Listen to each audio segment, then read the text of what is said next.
My name is Patty Bernard, and I'm a member of the Nevada Women's History Project. Today we are interviewing Marybel Batjer, current Secretary of the California Government Operations Agency. And Marybel has traveled a variety of paths, starting out in Carson City, Nevada, to California, to Washington, D.C., back to Nevada, and now resides in California, although she keeps a home in Reno, Nevada. This interview is a part of the Robert Z Hawkins Grant Interviewing Nevada Women. Today is Sunday, August 6th, 2017. We are in Reno, Nevada. Can you tell us a little bit about your formative years? Parents, family, where you went up, grew up? Sure. I was born and raised in Carson City, Nevada, the capital of Nevada. My father was an attorney in private practice and then became the district attorney for Carson City, then Ormsby County. My mother, during my growing up years, was a homemaker, but in my sister's years, she was a school teacher. And, Carson was a small town. It was a town of 6,000 to 7,000 people. And being the capital, it was, I think, an exciting place because every other year the state legislature met and the town filled up with state senators and assembly people, and the governor, of course, resides in Carson City, and all of the constitutional officers. And I went to school with pretty much the same children I started in kindergarten with. I went right through to graduating from high school. I was very fortunate that my parents really loved sports and availed us of sports. We took golf lessons seriously, we took tennis seriously, and then I really loved to ski, and I ski raced all through my high school years on a private team, the Mount Rose ski team. So that was critical to me. Sometimes I think I went to ski team rather than high school. And then I graduated from Carson High. My class was just over 300. I was class president and active in school government when I wasn't up on the ski hill. My father, in my junior high and high school years, was on the Nevada Supreme Court, Chief Justice of the Nevada Supreme Court. And during my childhood, my father, I don't think of him having been a politician. I think of him as an attorney. But he ran for statewide election, attorney general twice, and was defeated by somebody that had far more name recognition than my dad, a northern Nevadan. So I kind of got a love for politics and public service through both my parents' community service and love for community service and importance that they gave to it. So Carson City was insulated to a degree, but not for our family because of my parents' interests in community and public service. And my father's sister, Helene Batjer, having grown up in the little farming community, ranching community of Smith Valley, Nevada, she was one of my idols growing up because she was a Foreign Service officer and quite historic in the State Department. She was a Eastern European expert, so I delighted when she would come home for Christmas or different times and share her stories of being in Romania and Bulgaria and in Berlin during the airlift, and exciting stories of really communist Eastern Bloc countries.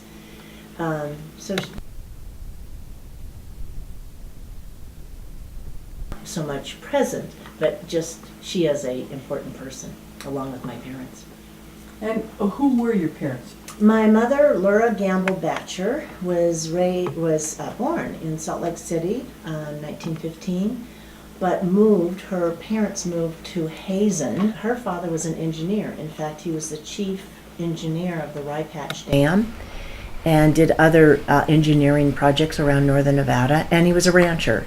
My grandmother, Laura Thompson Gamble, was a school teacher in Fallon and Reno later, and she ran the ranch after they sadly divorced, which was very unusual in those days.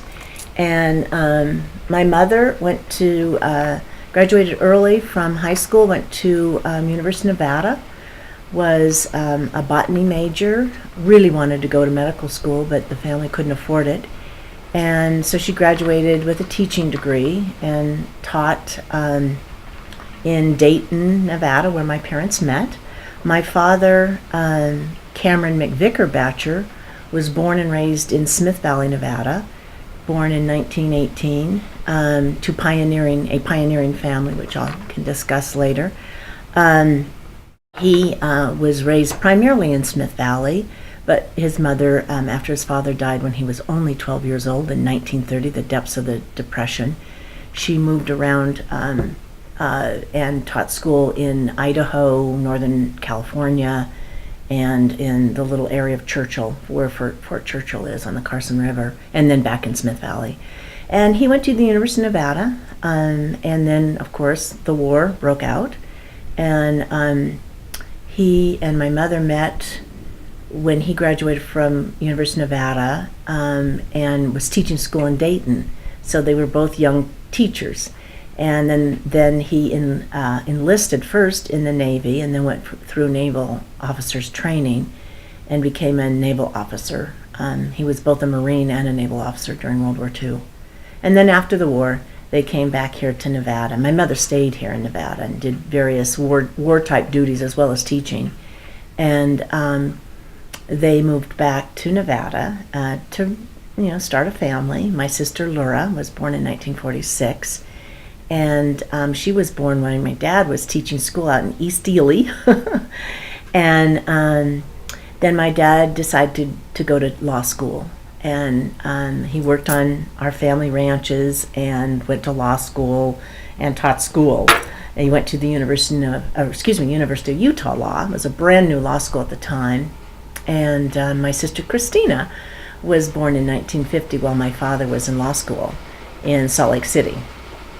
And then he finished law school and they moved to Carson City where my father started practicing law, and he became a partner of Frank Gregory. And the Gregorys are a long-time historic family in Nevada. Mr. Gregory's grandfather was former governor of Nevada. And Frank ran for district court judge, and then my dad took over Frank's law firm and then later became the district attorney. So those are my parents. Gosh, I can hear the raindrops becoming heavier and heavier. We're nice and dry in here, but for folks outside, they're getting a little wet right now, and it's lovely to have a summer rain. When you left Carson City and you did go away to college, did you ever think about University of Nevada, or why did you choose Mills College? Well, I first went to Willamette University. My mother sort of decided for me where I was going to go to school. I thought that would be a nifty idea if I just took a year off between high school and college and could ski and ski race. And so I came trotting into our living room one day. My mother was reading, and I interrupted her and asked if I could talk to her. And she said, "What is on your mind?" And I said, "Well, I have this idea." So I laid out my idea to her, and she said, "No. In this family, we matriculate from high school right into college." She picked up her book and went back to reading. So my cousin, Dave Gamble, was going to law school at Willamette. He had just graduated from Stanford. And so she thought it would be just the perfect idea for me to go to Willamette at the same time that my cousin David was going. So my aunt Muriel Gamble and my mother cooked up this idea, so off I went to Willamette. And I really loved Willamette. Salem, Oregon was quite a change, though, for somebody from Carson City, Nevada. It started raining my second week at Willamette, in Salem. And I remember seeing the sun the week we were studying for finals in the spring. But I was at Willamette for 2 years, and I was a double major, environmental science and urban and regional government. And I loved the earth sciences. And I'd taken it was a liberal arts college. I took all of the earth science courses that were available. So I decided to take some at the University of Nevada over the summertime. And I really loved it. And I stayed on into the fall, one semester. And while there, a bunch of us were studying for finals. And sort of as a lark, we all said, well, let's apply for some internships that were on the bulletin board. And a couple of them were in Washington, and my father knew the senators very well, but I didn't think I probably had a competitive chance because of party differences. And so there was a paid internship with Standard Oil of California, then now Chevron, in San Francisco, and it was paid. So I thought, what the heck, I'll spend an hour away from my finals studying and apply. And so I did. It was through the poli-sci department at University of Nevada. And I literally forgot about it. And I was called after finals right before Christmas if I would come for an interview in the chairman's department of the poli-sci department, chairman's office. And I said, of course. And I was interviewed by some Chevron executives. And lo and behold, I was selected. So the next semester, which would have been my semester to return to Willamette, I got to go to San Francisco and be an intern in the Public Affairs and Government Relations Office of Chevron. And what an experience it was. It was just great. So that delayed my return to Willamette, and that kept me in San Francisco. And so that summer, after my internship, my mother said, "Where are you going to school this fall? You're too late." "Oh, the rain is coming harder." Anyway, so I said, well, I think I'll go to Mills College. And my mother frowned upon Mills because she felt it was a finishing school and her daughter would not be going to a finishing school. My mother is a little outdated as to where Mills stood on the academic schedule and level. So anyway, I finished my college at Mills College. I went there one year and graduated. Unfortunately, I had to change my major. I couldn't graduate with a double major, but I finished in 4 years and changing schools and internships and so forth. So that's how I got to Willamette and how I got to Mills College. And then after Mills College, Well, I went to work at Bechtel Corporation in San Francisco, which is a major international construction and engineering company. I got a job there as a technical writer for the power part of Bechtel, which at that time built and maintained nuclear power plants throughout the country. And I became very active in the National Women's Political Caucus. And because I still had a desire someday to go to Washington, D.C. And as a lark, while I was working at Bechtel, I had a little game with a friend. He had a very unusual name, and Batjer is a very unusual name. And so we decided, well, I wonder how many people would vote for an unusual name if you just had an unusual name on the ballot. So I went out and gathered signatures, and I got my name on the ballot. He didn't pursue it. I did. And as I said, it was somewhat of a lark. Well, I started getting invited to candidate nights. And frankly, I was unprepared, and I embarrassed myself. And so I said, this isn't going to happen again. I was a bus rider, and I was running for the board of directors of AC Transit, the buses of East Oakland, East Bay. And so my dad allowed me to take 2 weeks off from Bechtel, unpaid, and I put a campaign together. And there were 5 people that ran, including the longtime incumbent. And I came in second. I got all of the endorsements of all the papers, including the Oakland Tribune. And it brought some notoriety to who is this, Caucasian kid from wherever who just graduated from Mills running against this gentleman who'd been on the board and chairman of the board forever. So from that, I met many women who were both working and volunteering for the National Women's Political Caucus. And I got a call one day from the national president, and she said, I was a Republican at the time, I am no longer, proudly I might add, but she said, I'm looking for a Republican for my national staff, and I've heard a lot about how you just ran this campaign, and I'm impressed. Will you come interview? So I flew to Washington, D.C. I'd worked at Bechtel about 2.5 years at that time, and I interviewed for being the political director for the National Women's Political Caucus. Now, this was 1980, and this is the time of ERA, Equal Rights Amendment. And the caucus was instrumental in the fight. And I was selected. My job was to put the campaign plan together to win the last 5 states that were needed to bring the Equal Rights Amendment across the finish line, 37 states. And those states were, and this is 1980, Virginia, Missouri, Florida, Illinois, and who am I missing? North Carolina. Not easy states. They were all pretty red then. And we didn't call them that then, but it was quite an exciting year. At the end of that year, Ronald Reagan was elected, and the Equal Rights Amendment really went nowhere from then on. So what was life at the caucus like? It was an interesting time in that everyone knew it was the last attempt. So there was the National Women's Political Caucus, there was a Women's Campaign Fund, there were other women's organizations on the national level, all of whom were working hard.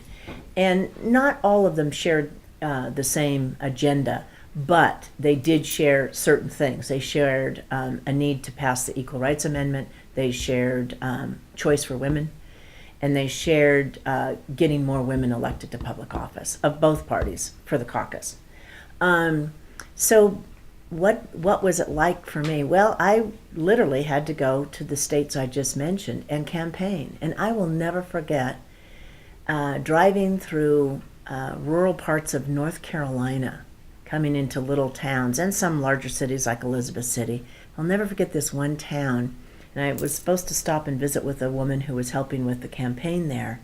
And there was this big sign outside the town that said, "Welcome to the home of the KKK." I just kept driving. I said, there's no way I can stop. I'm alone in a car.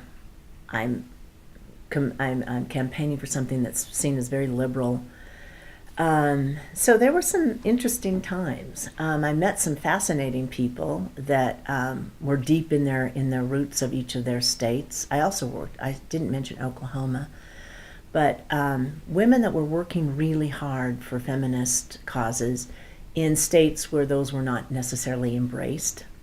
And one of the things that we did that was very interesting, seems very archaic now, but we put together the first book of elected women officials, state, both constitutional and assembly, senates, the houses of the legislature.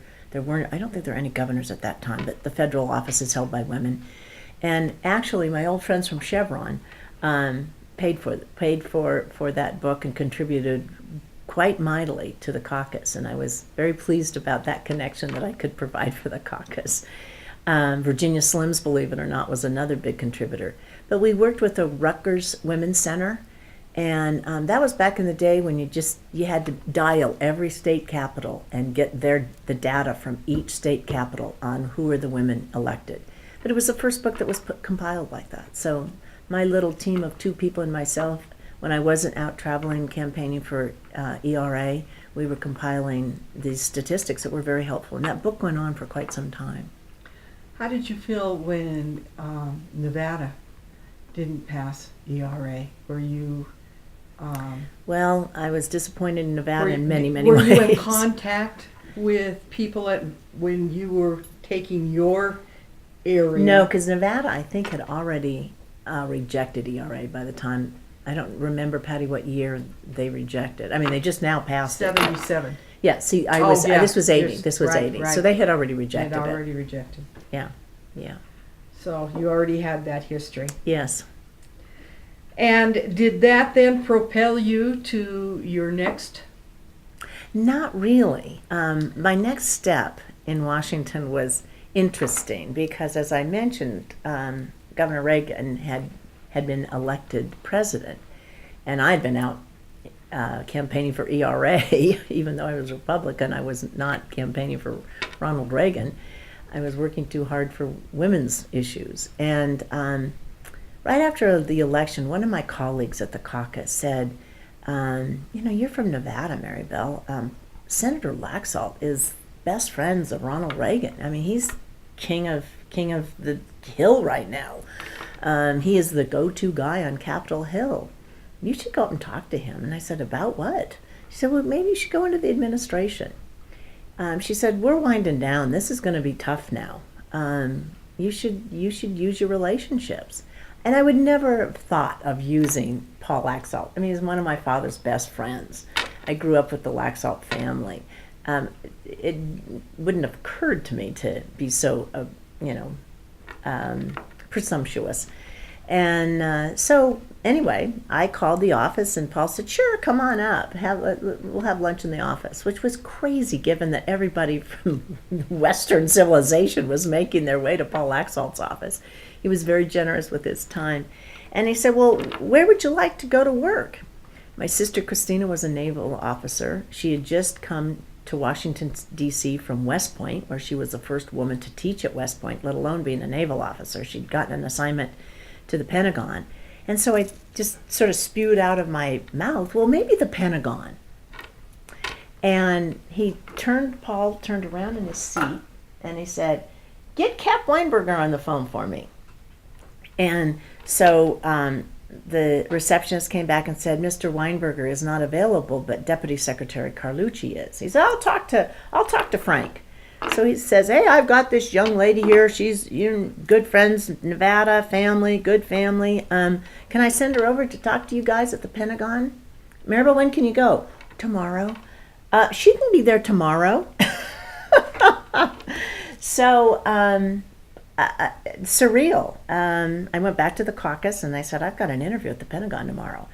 And one of my colleagues said, this is great. You've got to make sure that you quit talking about feminist politics and and pretend you're going to the gulag and never mention any of this again.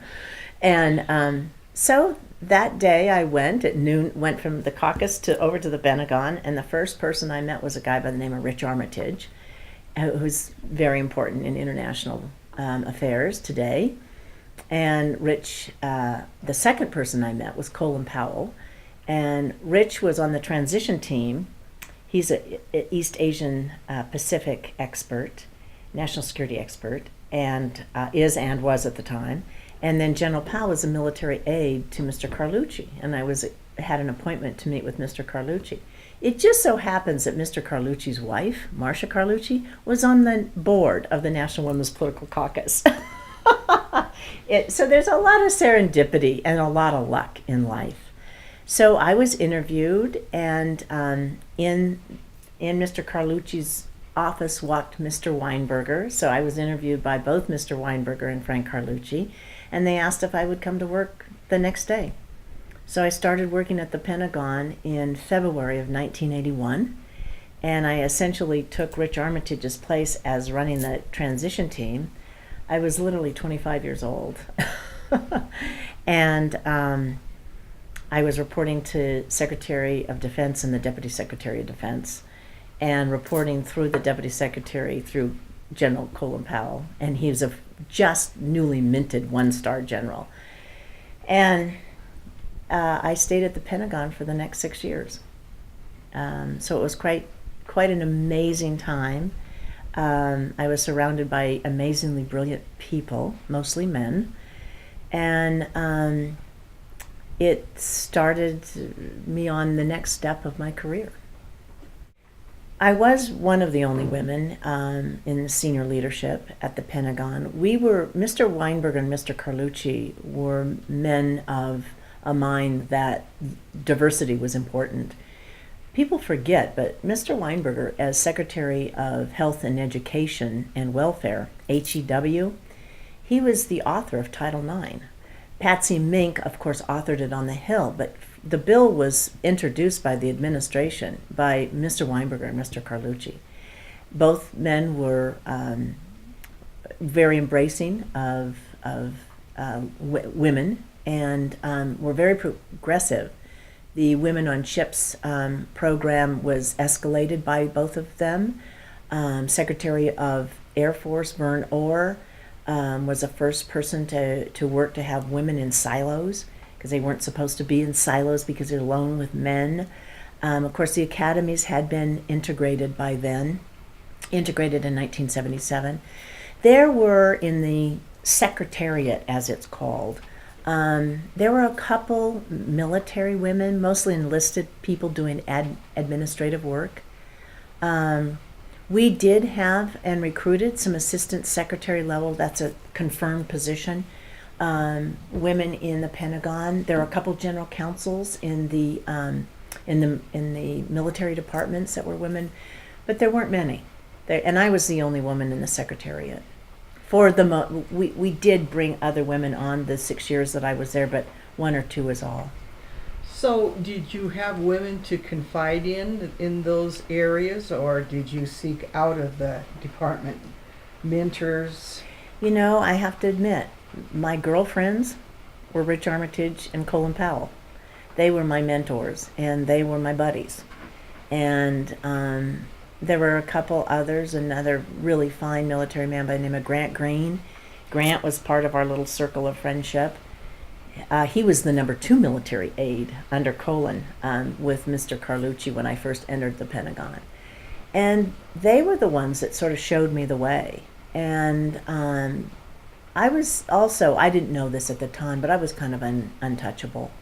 There were a couple men that probably did and said things that they shouldn't have, and I reported them immediately. And either they were relieved of their duties or I never saw them again. Because I was so close to the secretary and the deputy secretary, and I had General Powell. General Powell always had my back. So you really didn't see any overt sexism? Not overt, but it was there. I much later saw it come screaming at me during the tailhook situation. That was toward the very end of my tenure at the Pentagon. I had a break. I left the Pentagon and went to the White House. As a result, with the rain's coming back, as a result of Iran-Contra. Mr. Carlucci was named National Security Advisor, and he basically called me and he said, I'm bringing the team back together again. General Powell at that time was in Europe, and Grant and I were at the Pentagon. Mr. Armitage stayed at the Pentagon, but the rest of us were taken over to the White House. My office was in the West Wing. It was right outside the Situation Room, and I was after the transition, after many people like Ollie North and other people who were involved were let go. We brought and recruited in the team that Mr. Carlucci and Colin Powell brought to the White House, and I was part of that team. So I was at the White House for the last 2 years of the Reagan administration, doing international affairs. I worked on all the bilateral and multilateral meetings that the president had, including all of the Gorbachev. Not all, I didn't work on the first 2, but most of the Washington and the Moscow Gorbachev meetings, all the economic summits with Maggie Thatcher and Mitterrand and Mulroney of Canada. It was pretty fascinating. Did you feel kind of like Alice in Wonderland meeting all of those folks? You know, I didn't because there was so much work to do. You know, you just put your head down and you got one more briefing book to do, and you had to get it done before the helicopter left for Camp David, and you had to get it upstairs to the Oval Office, and you had to make sure that the meetings were being conducted the way the State Department wanted it and the Department of Defense. And I traveled throughout mostly Europe and the Soviet Union then on Air Force One. A lot of domestic travel. I wasn't married. I didn't have children, so you always get the trips, especially the holiday trips. That was wonderful. I spent a lot of time in Santa Barbara when President Reagan was at the ranch in Santa Barbara.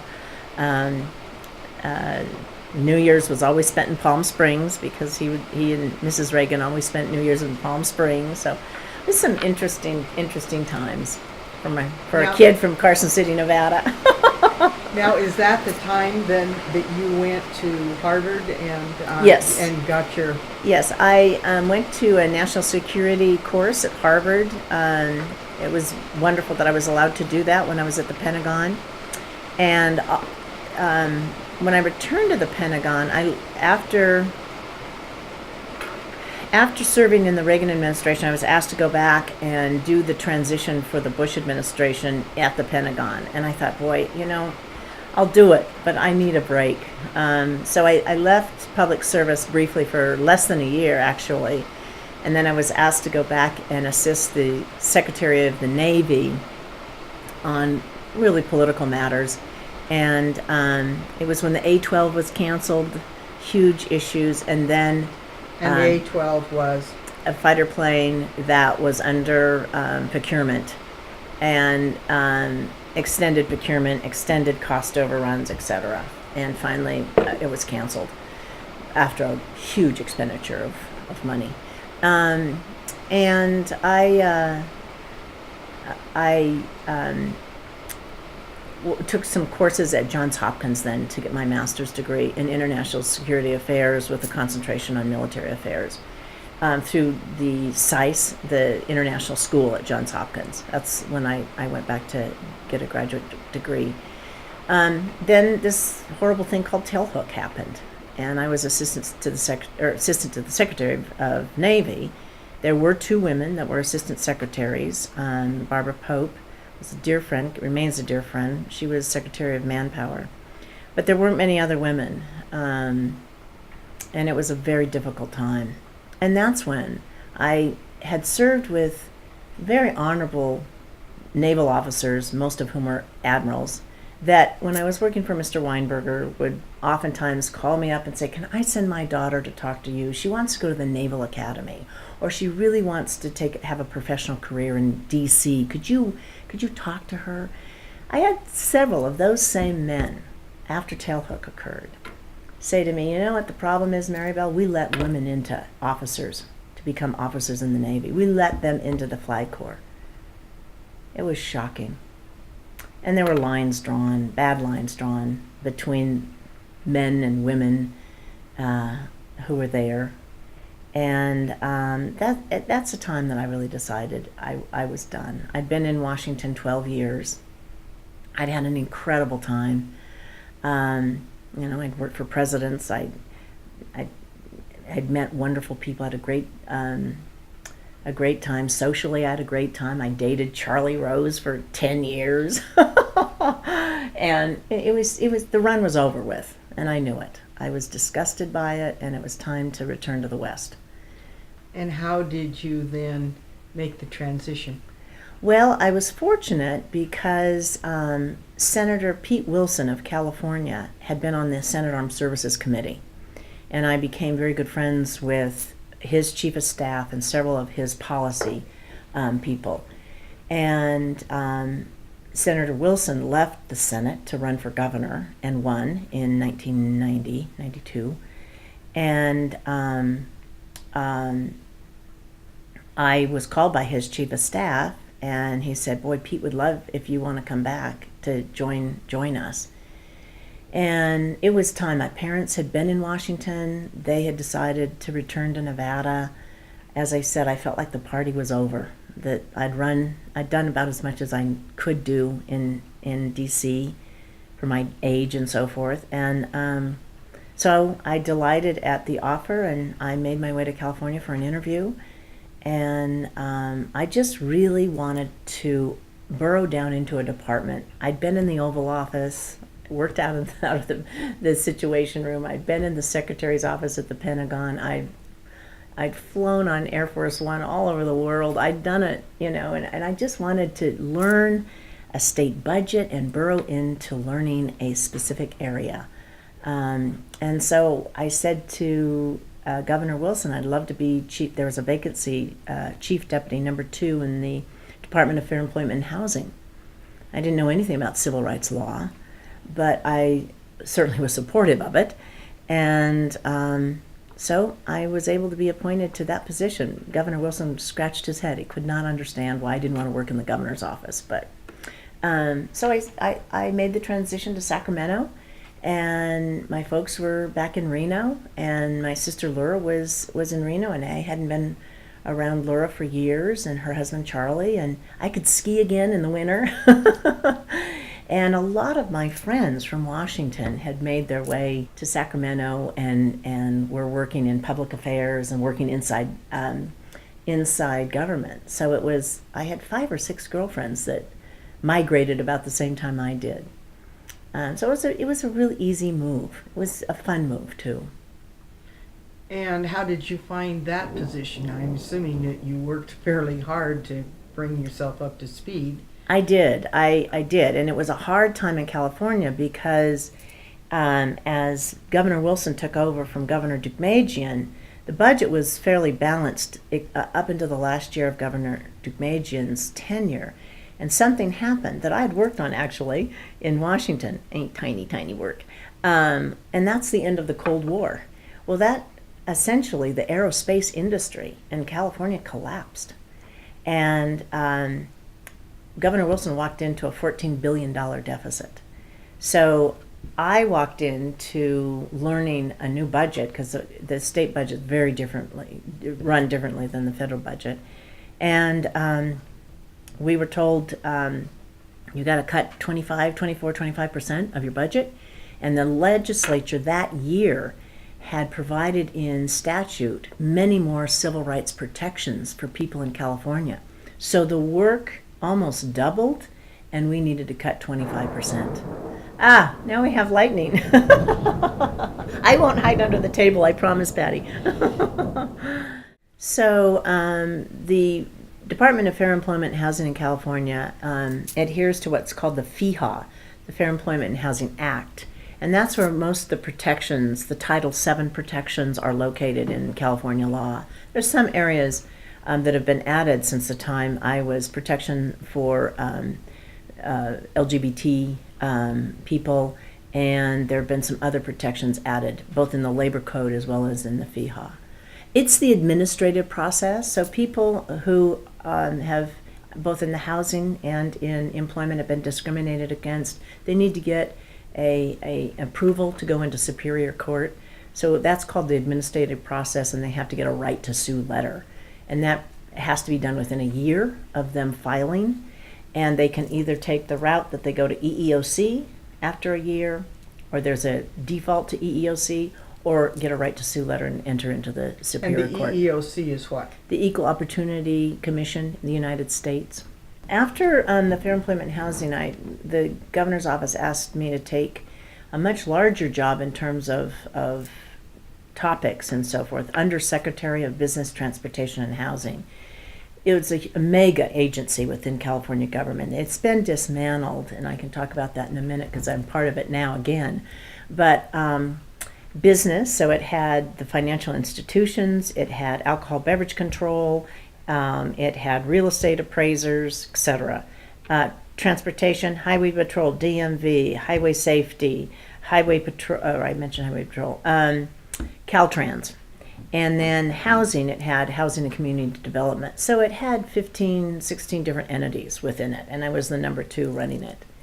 The secretary, Dean Dunphy, a wonderful man, had told the governor that he needed some time off because he had lost his wife and so forth. And so he took a European tour and was away. So I sort of got the agency handed to me in a very nice way, but it was a big job, a lot of subject matter.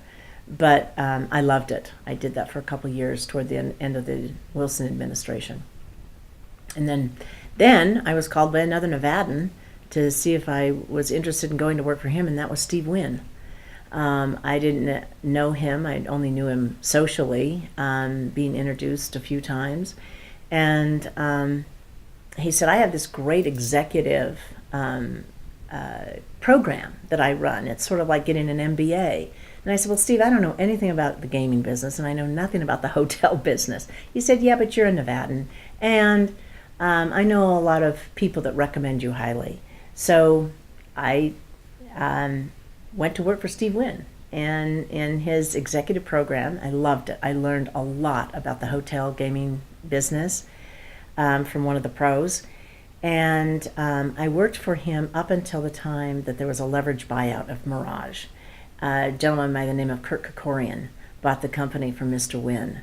And about 120 of us who had contracts or other affiliations with the Wynn family and with Mirage left the company.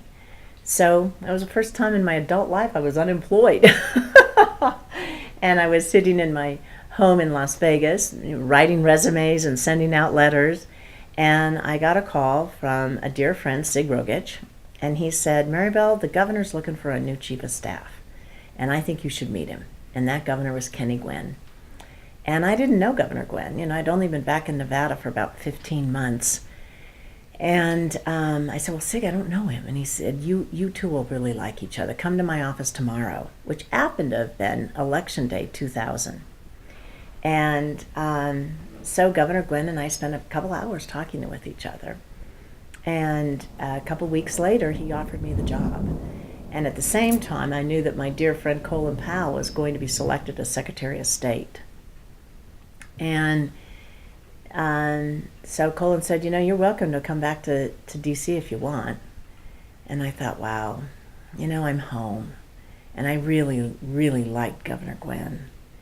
And, you know, California budgets kind of run the same way. Nevada's budget, they're a lot alike. Maybe the learning curve will be too steep. So I became Governor Gwinn's Chief of Staff December 1, 2000. And I really knew no one here. I didn't know the current lobbyists. I knew my father's era people, like Bill Raggio, Joe Dini. But I didn't know many of the legislators. I didn't know many of the lobbyists, except the people that, again, were of my parents' era. Or the Keith Lee, for example. Remember the Lees? Well, there were a few. Harvey Whittemore, family friend. But it was a steep learning curve in terms of getting to know the governor and what he wanted and how he wanted me to help him at getting to know the legislature and the personalities. And starting December 1, 2000, State of the State had to be delivered in January 2001, and that was a tough couple months to get on top of things and get to know the staff. And many of them had been working for Governor Gwinn for a couple of years, and they were itching to move on. So combinations, some stayed, some moved on.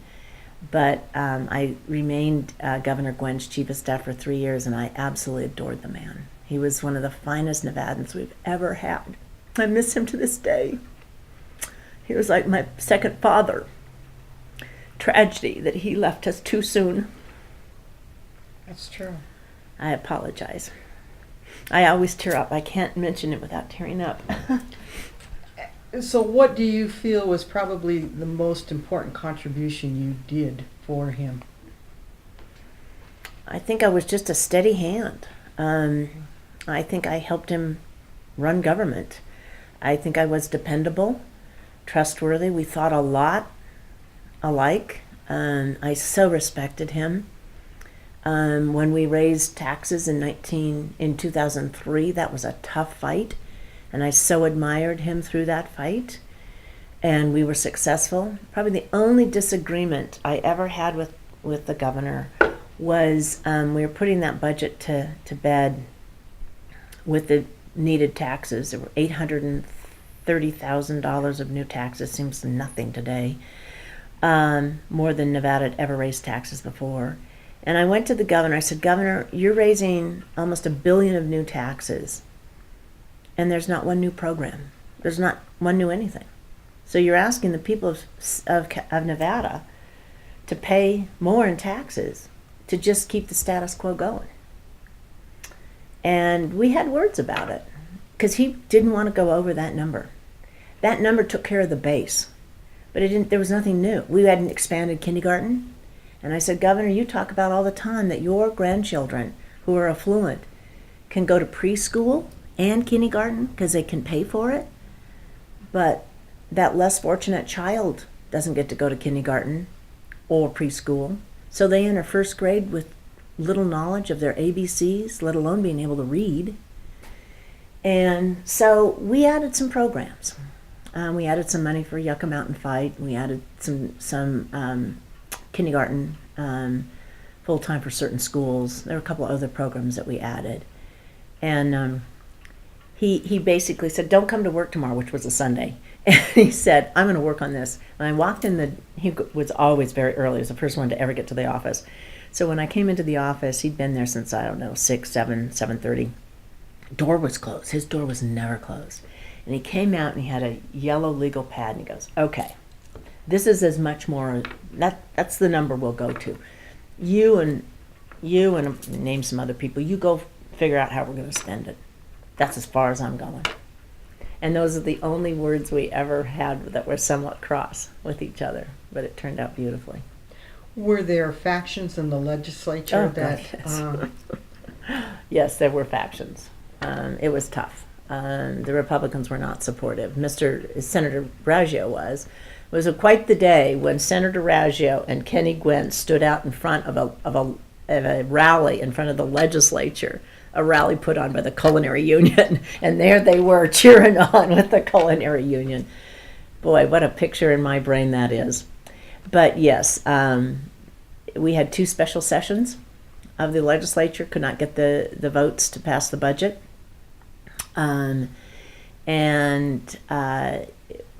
The governor finally, we were coming up to the end of July, and we had year-round schools that were starting in Las Vegas, and yet there would be no funding for them.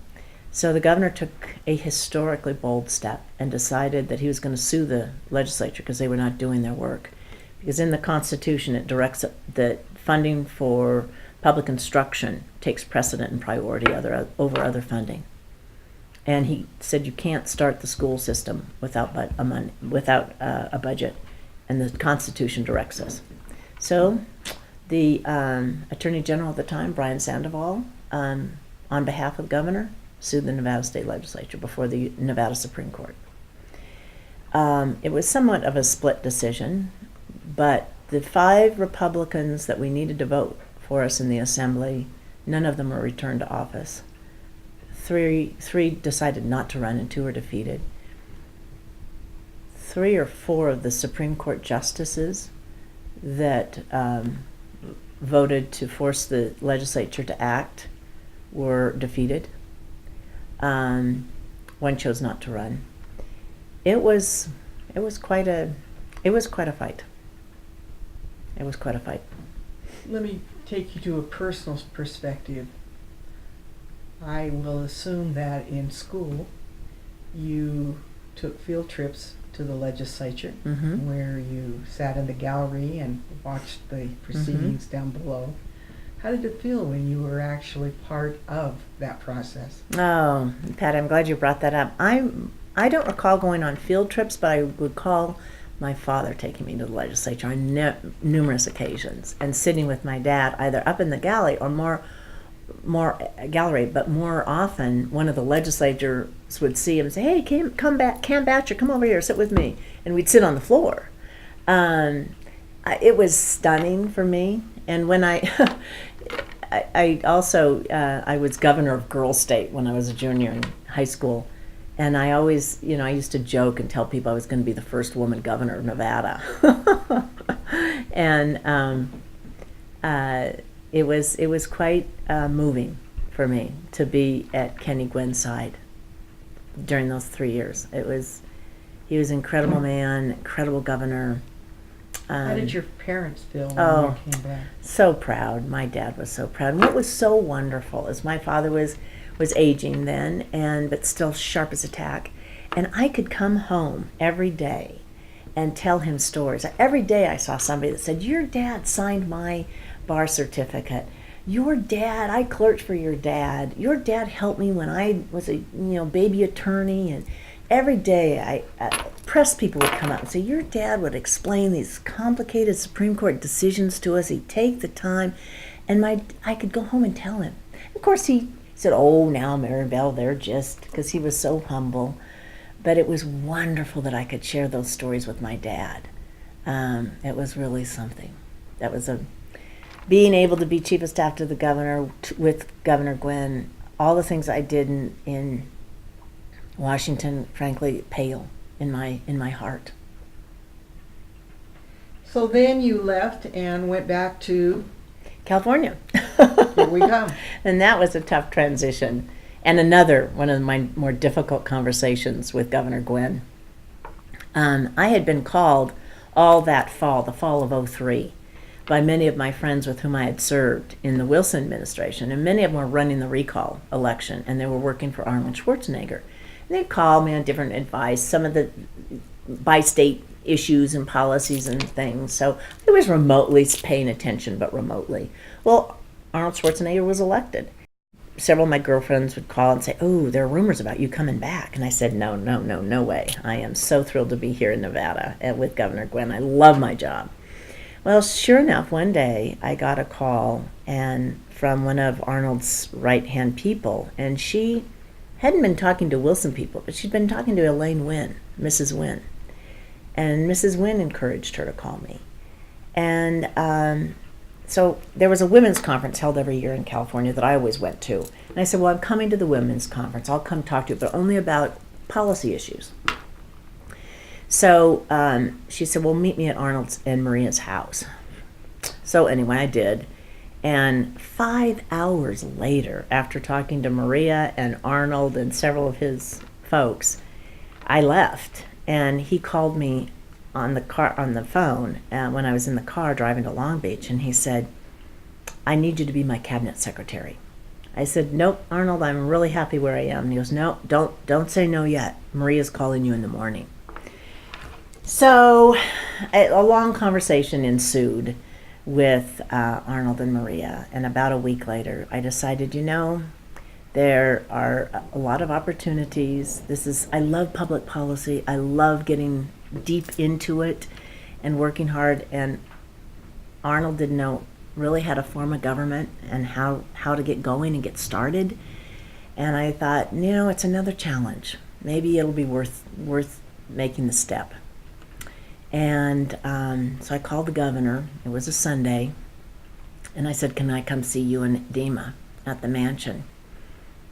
He goes, it's a Sunday, Marybel. Why are you coming to talk to me on a Sunday? I said, I just need to talk to you. So I went, and Dima met me at the door with a glass of wine, which was unusual for Dima. And she said, I know what you're up to. This is bad news for us. And I went in, and we had a long talk. And Dima was very opposed because she wasn't fond of Arnold, and she was very worried about the womanizing issues that had come up in the campaign.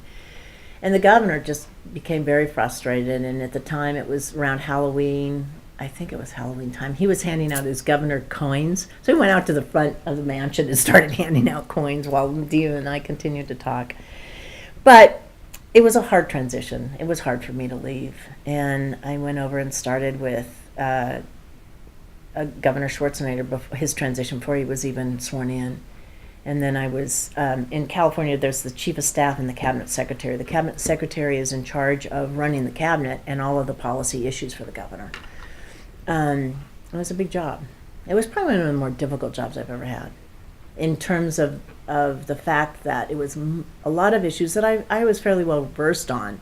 Some education, a couple others, health issues I hadn't been very deeply involved with, except for as chief of staff here.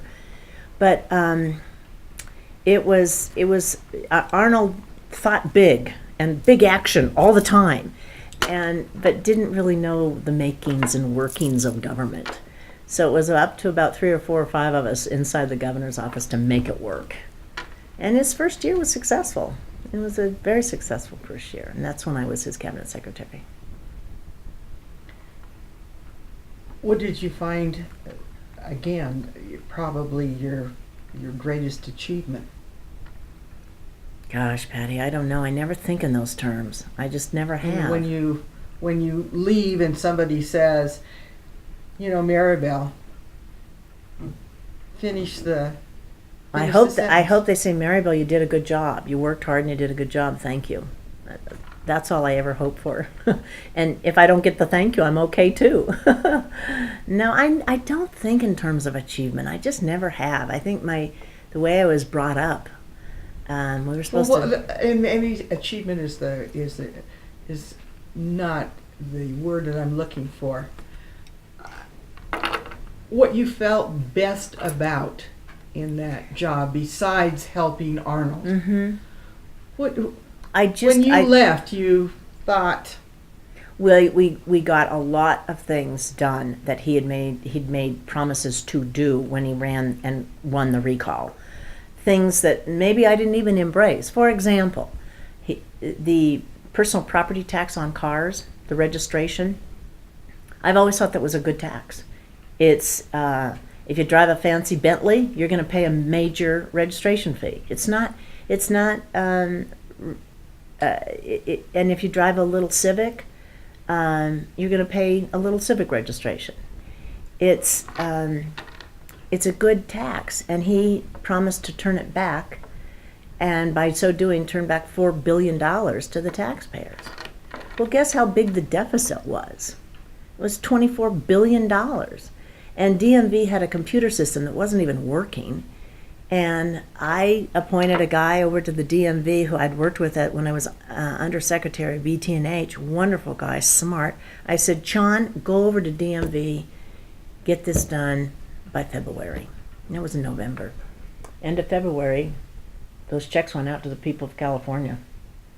It was amazing. I don't think it was a good policy, but it was amazing. I'm not saying that wasn't cheap, but there were several things like that we got done. We rewrote the energy policy. The policy that he had run on was, frankly, very, very free market, and I don't think it was going to get through the legislature. So we rewrote a more practical energy policy. I was proud of that. There were many other things that we were able to do.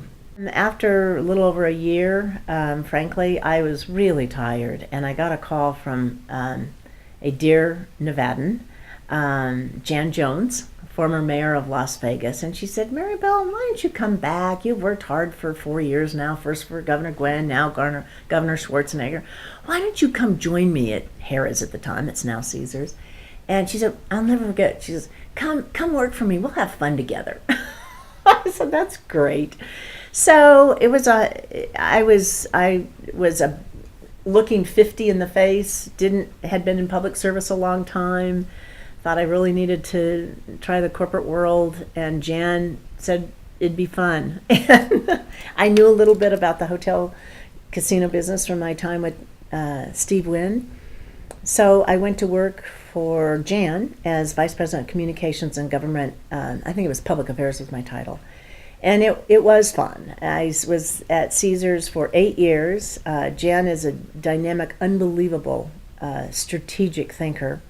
The first 3 years were great. We went through Katrina and Rita that wiped out half our casinos, and it was great. And then there was a leveraged buyout where 2 private equity firms bought the company. It was the last large leveraged buyout that took place before the financial services seized. And then we hit the recession. And to have $32 billion of debt on the books and the recession hitting gaming like no other and hitting Vegas like no other, it was quite challenging. It was my last 3-4 years at Caesars, it was challenging. We let a lot of people go. We had to make some pretty drastic cuts. It was fascinating in terms of learning what the ins and outs of private equity and how corporations that are dependent on people's discretionary income survive through a recession. But once again, I was sitting in my office in Las Vegas at Caesars, and Jerry Brown's chief of staff, whom I had known, Nancy McFadden, called, and she said, would you even think about coming back to Sacramento and working with us? I wanted to say, my bags are packed. But I said yes, and so that started a discussion that went on for a couple months with Caesars, me at Caesars, they in Sacramento. And I said, just promise me one thing.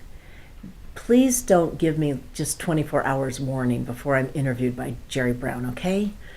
Well, it didn't happen. I got a call Friday before Memorial Day, and would you please fly to Oakland and meet Governor Brown? I said, you guys are killing me, you promised me, because he's such a mind and he's such a fascinating person. I thought, how am I going to get through this? And it was a fascinating interview. Both he and his wife, Ann Gus Brown, interviewed me, and it was quite fascinating to have him ask me all esoteric poli-sci theory and different books. Had I read this book, and what did I think about that book? And he's amazing. He is amazing. But I guess I got through the interview successfully because a month later he swore me in as his Secretary of Government Operations, which is a brand new agency in California. I now am in charge of 11 departments in California government, all the departments that actually run government in California, and some independent boards. It's a big job. 20,000 people, gosh, probably now almost $50 billion.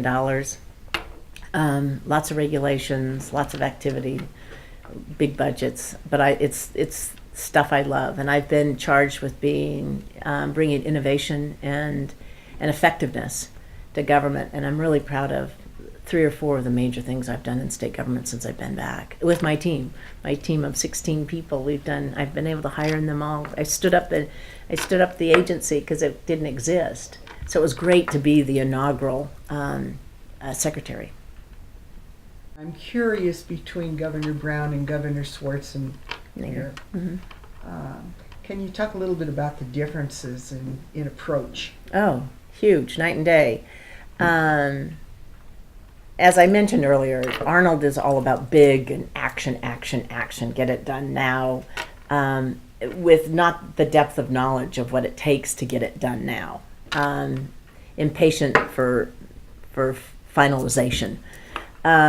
Jerry Brown is the most brilliant man that I've ever been around, period.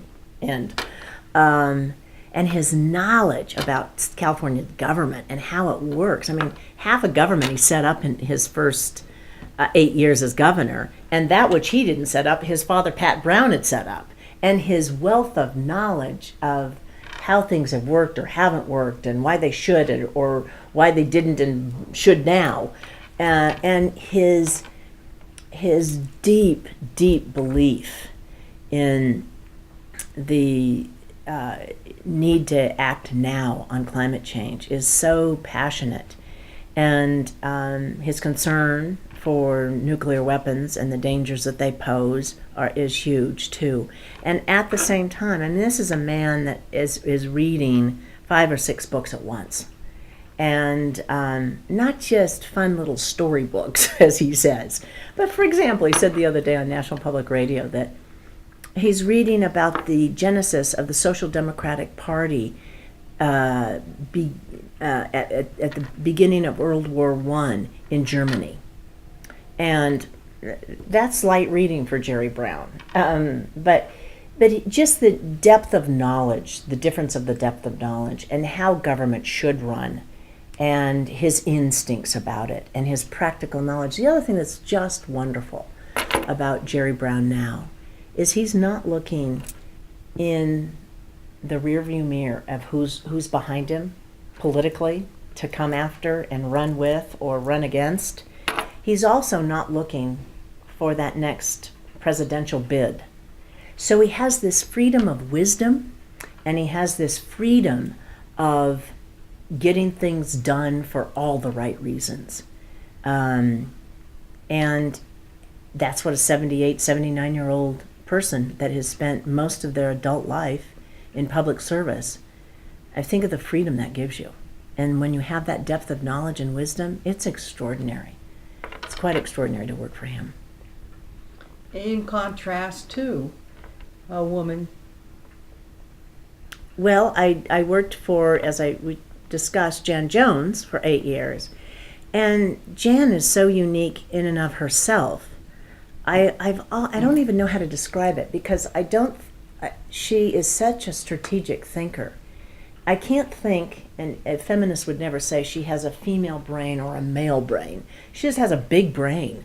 And I learned a lot from Jan in terms of how to look at things, public policy particularly, and corporate policy as it buttresses public policy in a really unique and strategic way. I also learned from Jan, she's taken on the boys in this state a couple times. But you know what? They're all her friends. They're all her friends. And she doesn't burn bridges. She works hard to make sure that, you can disagree but not be disagreeable. And you don't want that to last either. And, in our world of politics and public policy and even the corporate C Street, that's pretty unique. And I can't say that's a woman thing or a man thing. That's a Jan thing. And whenever I find myself kind of, I don't want to talk to that person anymore, I think of Jan and I think, no, that's really stupid. That's not going to benefit anybody, Marybel. And Jan's very good at that. She's very good at seeing the horizon. Frankly, I wish she were running for United States Senate right now, but that's another issue. Marybel, what motivates you? What keeps you going? Work, getting things done successfully. In my job as Secretary of Government Operations, I've been given such a wonderful, big piece of fabric that I could fill out. And it's been so motivating to me because whether it's civil service improvement or if it's IT procurement improvement or it's how to improve the real estate leasing policies within the Department of General Services, all those things make government work better and more effectively. And I love that. I absolutely love that. I tell people I get up and skip to work. That's what motivates me. So you're looking towards the end of Governor Brown's tenure. I am, sadly. And if work is what is motivating you, are you looking on the horizon for challenges? I better, or I'm going to have a little tin cup out and I'm standing on the corner. Yes, I do really want to continue working. I don't know that I'll be in public policy or public service, but I hope my years of experience are worth something to somebody. And I don't know if it's serving on boards or if it's working for a nonprofit that has a big public policy portfolio. But I love to work. I want to work. And I hope I can take my experience from Nevada and California and weave that fabric together and make it work for somebody else. You've talked about Colin Powell being one of your mentors. Who are other people that really inspired you along the way? Colin would probably disagree that he's a mentor of mine, so he's just been a dear friend for so many years. I mean, we communicate with each other daily and have for, 35 years now? I would say Jan, certainly. I could count her as somebody that I look up to and has helped me learn. I have a rich circle of female friends that I've gathered along the way, and I find them steady hands and good advisors. Kathleen Shanahan, Kathy Bennett Warner, Emily Mulvihill from my Bechtel days. I mean, I've just been so blessed with female friendships. And you've retained them. Oh yes, I have. And they're mostly professional friendships. Women I met at work. Unlike my sisters who have kept in touch with college friends and sorority friends, my friends are, as I said, I'm so blessed with a rich circle of women friends. Barbara Pope is another, that I've 40 years. And mostly through government and politics. And that's unusual that you would keep them from and most major position to a major position. And changing parties. And changing parties. Some of them probably growled at me, but no, I've always been a pro-choice Republican, as I mentioned before. I've always had a socially liberal mind, I think. And I just think what's happened to the Republican Party is shameful. I'll just say it. And I finally, when the gentleman who go unnamed said that women just need, when they're raped, they just can take care of it. Their bodies can just take care of it. I said, I can't have an R behind my name if that guy's got an R behind his name. And I sat down at my computer, and my sister Christina was there, and I said, I'm going on the Secretary of State's site, and I'm changing parties. And I've never looked back. I've said to some of my fellow cabinet members in California, I said, I think I'm the most liberal person in Jerry Brown's cabinet. And you guys have all been Democrats all your life. So I don't know. It's sort of like when you convert a religion. Some people say if you convert to Catholicism, you become more Pope than the Pope. Maybe that's what's happened to me. You've obviously had some failures along the way. Have you learned anything from those failures? Were they guideposts that you just thought you could get over the hump and you found that it made you stronger? I think we all do. Yeah, I think, I tend to be a bit of a pessimist, my sister would say. And my little glass is usually a little half empty, not half full. So I challenge myself daily.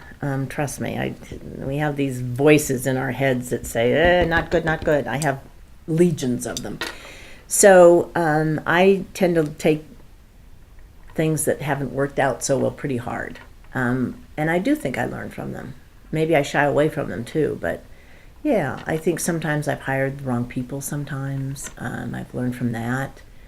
And tried to go to the root cause of why one person was selected over another and rethink that. Oftentimes, I think we all need to check our behavior. I try and have a very positive work environment. We spend so much time with each other every day that it needs to be cheerful and kind. We need to. So whenever I've seen that wasn't working, I surely made adjustments. So I think, yeah, and there's been some political things that probably I shouldn't have said or shouldn't have done at a time, and I reflect back on them. I shouldn't have probably said something to John Ralston one time when I did. John and I kind of had a rocky relationship for a while. There's things that you do that you go, that was stupid. Why did I do that? And you do learn from them. If you don't, you're a fool, You got to look at yourself in the mirror and say, you're not that cool. Shape up. So we're getting towards the end of the conversation, but obviously you're important to your family, and you've had some real tragedies with your sister. We have, and my dad and my mom. And your dad. But how would you like to be remembered? I just want to be remembered as a good person with a kind heart that did the right thing. I really do. I just think at the end of the day, you want to leave things better than you found it. That's why my parents raised us. And whether it's my little community where I'm living, or whether it's friends, and I don't have much family left, but family, I just want to make sure that I did the right thing for them. And not my opinion the right thing, and their opinion the right thing.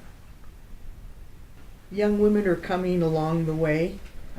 We know of several that got politics in the future, and academies and universities, and certainly we think that more women in government and in positions makes the world better. But what is your message for a young woman?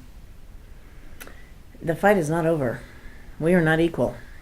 If you look at the statistics in corporate America, it's glaring. We have barely moved the needle in the last 20 years.